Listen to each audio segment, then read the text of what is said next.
Hello, everyone. You're listening to Family Talk, the radio broadcasting ministry of the James Dobson Family Institute. I'm Dr. James Dobson, and thank you for joining us for this program. Hi, this is Roger Marsh, your staff announcer here at the James Dobson Family Institute. Before we begin today's program, I want to share with you why now is a great time to partner with our ministry. From now until December 31st, every dollar we receive will be doubled for greater impact. Now, this matching grant was given to us by some ministry friends, and it'll stay in place until we've hit our target goal. We rely entirely on your support all year long, and especially during these winter months. So if you're able, I hope you'll stand with us financially heading into 2021. You can pledge your support online by going to drjamesdobson.org. That's drjamesdobson.org. You can also make a donation over the phone when you call 877-732-6825. That's 877-732-6825. Finally, you can mail a gift directly to our offices here in Colorado Springs. Address your gift to the Dr. James Dobson Family Institute, P.O. Box 39,000, Colorado Springs, Colorado, the zip code 80949-9000. Again, that address is the Dr. James Dobson Family Institute, P.O. Box 39000, Colorado Springs, Colorado, 80949-9000. Thanks so much for giving and praying for Dr. Dobson and this ministry.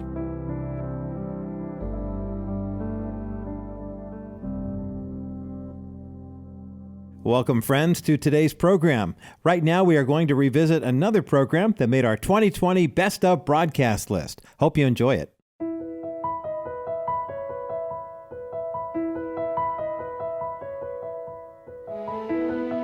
Since the turn of the century, technological innovation and social media have profoundly changed our world. Staying connected with loved ones or learning about current events has become so much easier. But there is a major drawback to this advancement, however. We've unknowingly become so engrossed in this fast-paced society, we don't know how to stop, unplug, and relax. In reality, we were not created to endure this mental, physical, and emotional overload that we put ourselves through. Well, today here on Family Talk, we're going to address a Christian's response to this cultural issue through Dr. Dobson's interview with John Eldredge. John is a best-selling author, speaker, lecturer, and counselor. He's also president of Ransomed Heart Ministries, located here in Colorado Springs. In a moment, he and Dr. Dobson will lay out practical ways to unplug from our busy lives.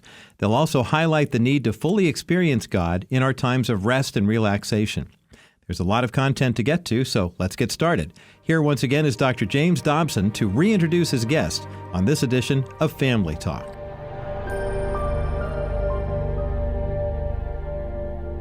John, last time you came here to talk about your new book, and we got into Wild at Heart, your, I guess, best-selling book, 20 years old now, still out there, still available to people.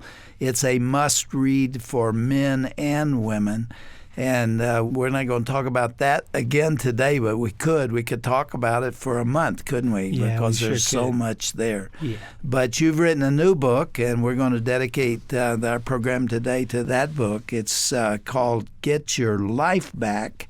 The subtitle is Everyday Practices for a World Gone Mad. How, in what way, has the world gone mad? We're spending 4 to 9 hours a day on our mobile devices, 3 hours a day using our apps. We are consuming 10 hours a day of media. That's enough data in 1 week to crash a laptop. It's the pace of life. It's the tsunami of media coming at us. And then you, in the midst of that madness, you have what was in the New Testament. They go back to Lot and they say he was tormented in his righteous soul by all that he saw happening around him. Another translation says vexed. Yes. He was vexed in his righteous soul. Have you ever been vexed? Frequently. That's different than being angry. Yeah. It just means frustrated to your ears. Yeah, that's right. All of that collectively. So the basic premise of the book is this: to survive an hour like the one we live in, you have to have a life that's just saturated with God. But the hour we live in is perfectly designed to keep you from having that life because of the distraction and the cell phones and the media and, right? Television, Yeah, cable, we computers, my goodness. My goodness. Here's where it began for me. I'm a grandfather now and loving it. But I found myself trying to play with my grandchildren and being distracted. I could give them my attention for about 5 minutes. And then I wanted to check my phone. I wanted to check the news. I wanted to see what was going on. I was a distracted grandfather, and I didn't like it. And I started looking at all of my other habits and realized, oh my goodness, somewhere along the way, I got trapped in this madness that I came to like it. I like the distraction. You said that distraction is something we get obsessed with. Yeah, we do. For two reasons. One, because of all the stuff that comes, into your inbox every week, this fantastic video of, this person jumping off a building or this amazing thing, it gets your attention. But also because the distraction keeps us from facing our lives. We'd rather be distracted than spend 10 minutes quiet with ourselves because we don't like what we find there. So we go back to the distraction. What do we find there? Anger, depression, cynicism, fear, anxiety, right? The whole panoply of human brokenness is right there. And I just realized instead of looking to God in a moment of quiet, one moment of quiet, I'm talking 30 seconds, I'd grab my phone again. And it was Nicholas Carr's book. He almost won the Pulitzer Prize for this book. It's called The Shallows, What the Internet is Doing to Our Brains. And Carr did this immense physiological changing the structure of the human brain to shorten our attention span, among other things, and get us addicted to the dopamine cycle of seeking, the next thing on whose Facebook post of their cat, reading a book while sitting on the toilet or some silly thing like that. And we're absolutely captured by it. We are unable to get out of the madness because it's literally changing the way human beings think and our ability to pay attention to things, which was what was happening to me with my grandkids. John, when I was at Focus on the Family a number of years ago, the director or president of the organization called K-Love came to see me. We sat and talked, and he said, our audience will not hold still for a speaker. And there is only one speaker out there that they will listen to, and it's you for 5 minutes. Right. 5 minutes. How sad that I can't talk for 30 minutes about an intellectual subject or teach anything. Mm-hmm. And here, it's not just a cultural crisis, it's a spiritual crisis. Because down through the ages, serious followers of Christ have believed that true discipleship and real transformation of our lives requires being able to give God our attention. And if we can't listen to a speaker for more than 5 minutes, you're going to have a really hard time praying. Well, it explains why churches are diminishing in the number of people that come. And how the pressure on churches, by the way, to put on amazing services. Yeah. Entertain. Oh, you have to have a worship thing going on that rivals, professional musicians. I mean, the pastor has to be brilliant or he doesn't have a chance. It's a spiritual crisis at its root, and I just want to help folks learn some very simple ways to get out of the madness. At the beginning of the program we did yesterday, I thought we were going to be talking about this book, and we talked about Wild at Heart. But I started it by quoting a very familiar verse, Psalm 46:10, which instructs us to be still and know that I am God. Boy, if there's anything that contradicts the American or the worldwide phenomenon of busy, frantic lifestyles, that's it. Yes. People can't hold still long enough to listen to the voice of God. That's And I want to admit to you it's a problem for me too, because I'm trapped in the same culture right. to some degree. Yeah, and it's coming into our phones and into our inbox every hour, the distractions there. But here's the beautiful thing, the research that's coming out now that shows if you will be still for even a few moments, the cortisol levels in your body go down. You actually do begin to quiet down. It heals the frenetic brain. That way of life, if you'll just do that once a day, be still before It makes God, a difference. it will heal your soul. Let's go back to what you said about the brain. How is the human brain affected by all this noise? For years, brain researchers thought the human brain was a fairly fixed reality. That after childhood, it's immensely pliable in childhood. But the previous consensus was after childhood, it's a fairly fixed system. The good news is it's not. It's immensely pliable through most of your You life. are absolutely accurate on that. I've read the same research. Right. The hopefulness on that has to do with healing trauma and also healing addictive behaviors, because the brain can learn new ways. It actually forms new connections, and you can get out of those things. So the way the internet works, the way people use their cell phones is training the brain to only pay attention for very short periods of time without something new being presented to it. How does one go about getting out of this mad world we live in? Chapter 1, I set the bar very low. It's called the 1-minute pause, because I want people to realize it's accessible, it's doable, and we're teaching people to pause a couple of times a day, maybe when you pull into work in the morning before you walk in the door, maybe when you get home at night, pause.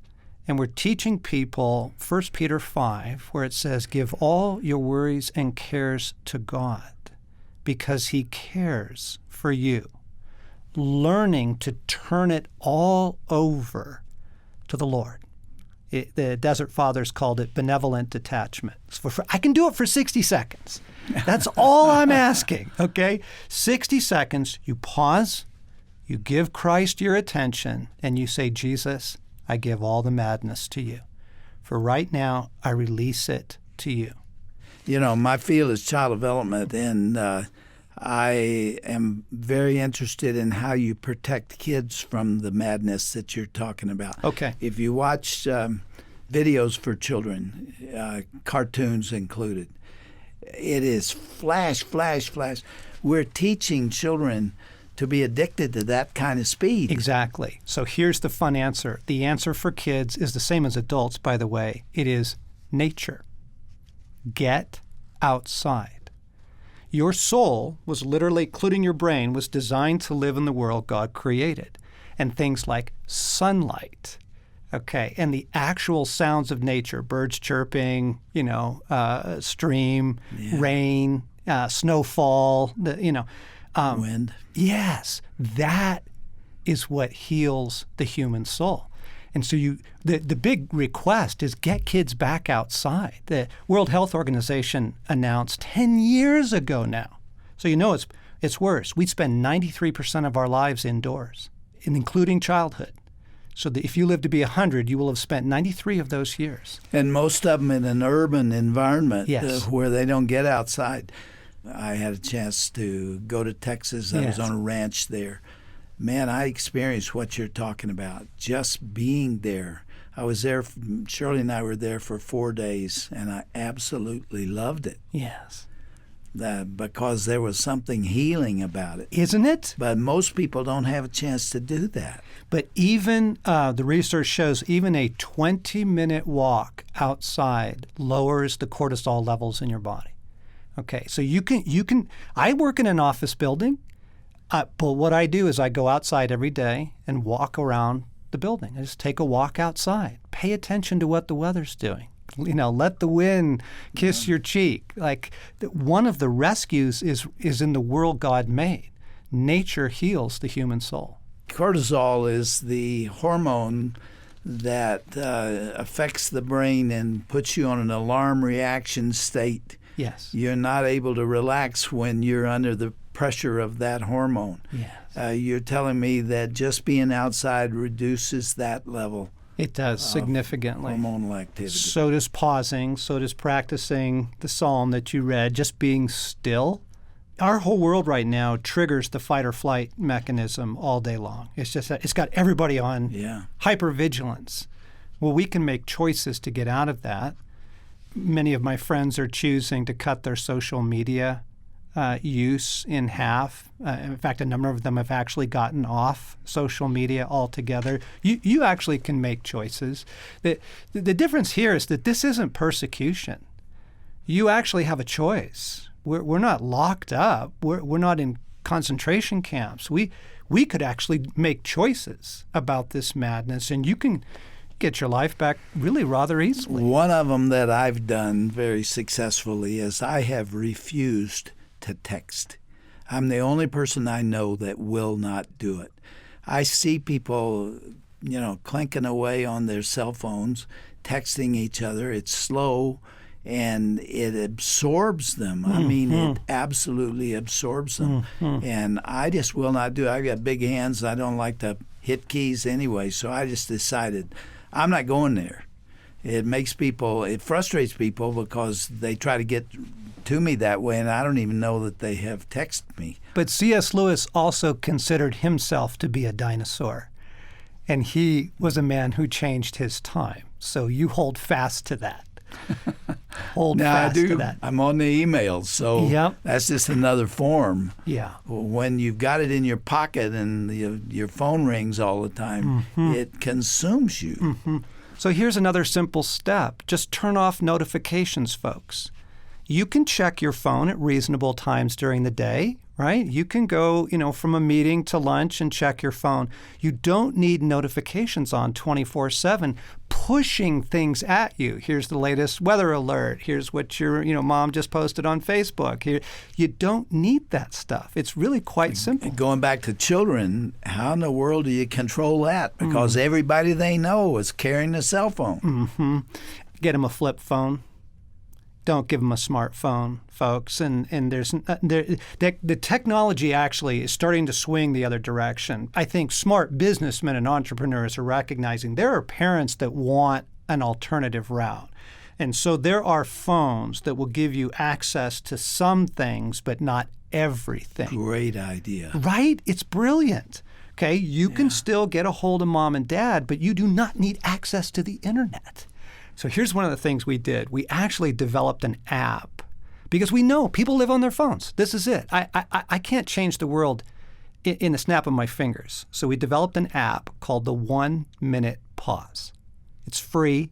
I'm not making a nickel off of it.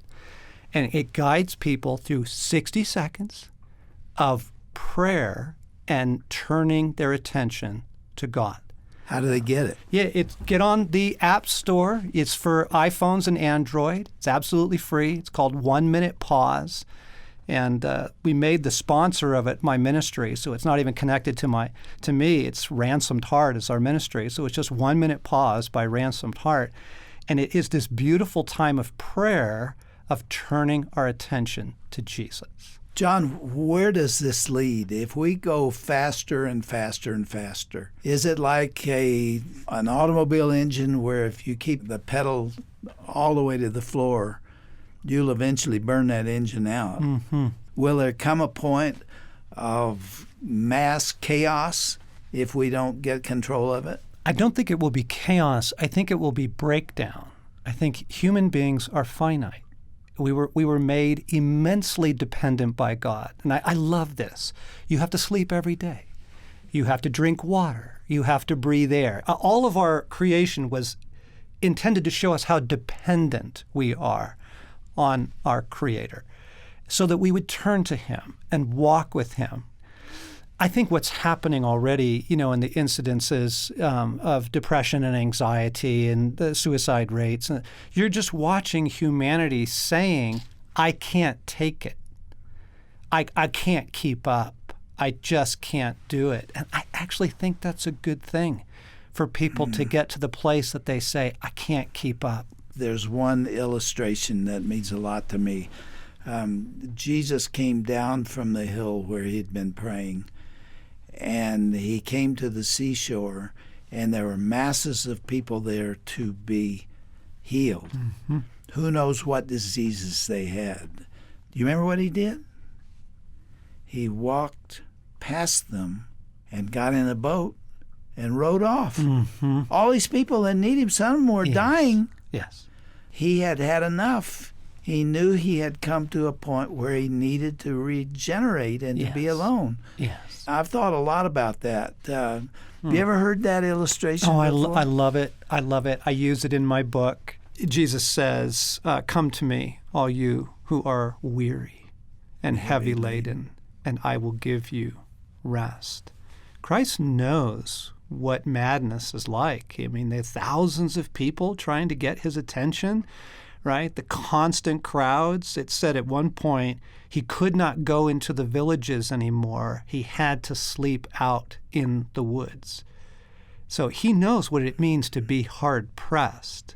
And he says, come to me and learn from me. Take my yoke upon you. For my yoke is easy and my burden is light.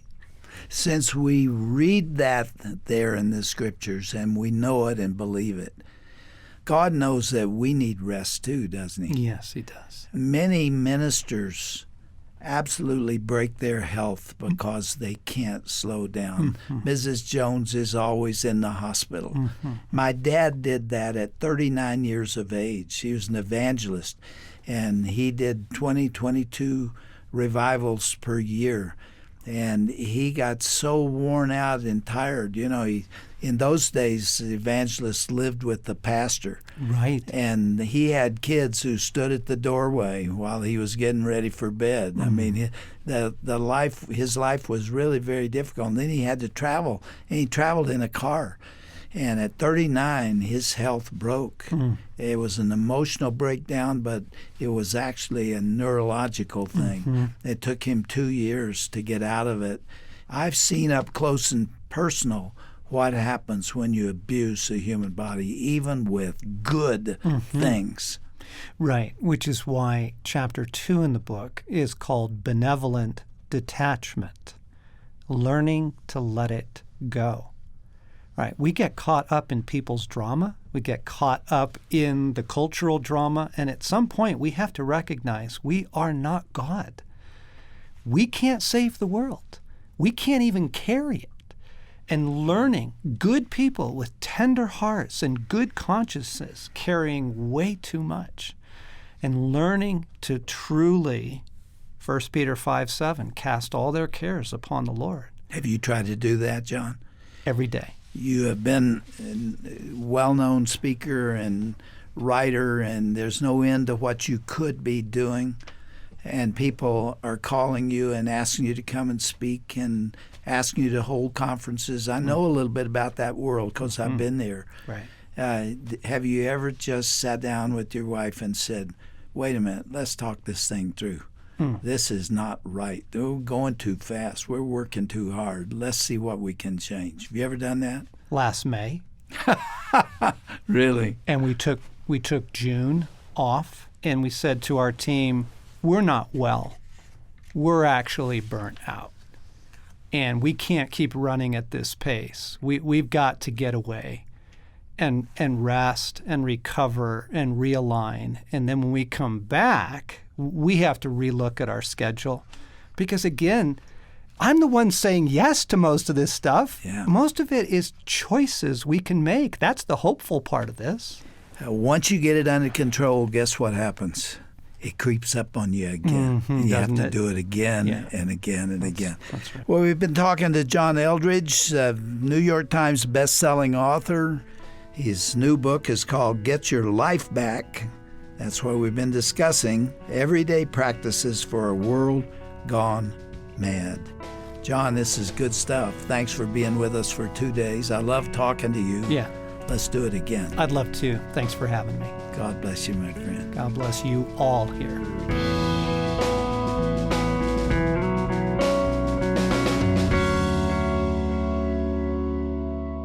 Wow, what an impactful program. I hope this program here on Family Talk reminded you to take time to relax and reconnect with our Creator. This 2-part program was chock full of so much meaningful wisdom for our daily walk. I encourage you to contact us and request a physical copy of this interview. Request a CD when you go to our broadcast page at drjamesdobson.org. And for additional information on any of our guests this month, visit that same spot, drjamesdobson.org. Thanks so much for listening. And be sure to be with us again next time for another edition of Family Talk's 2020 Best of Broadcast.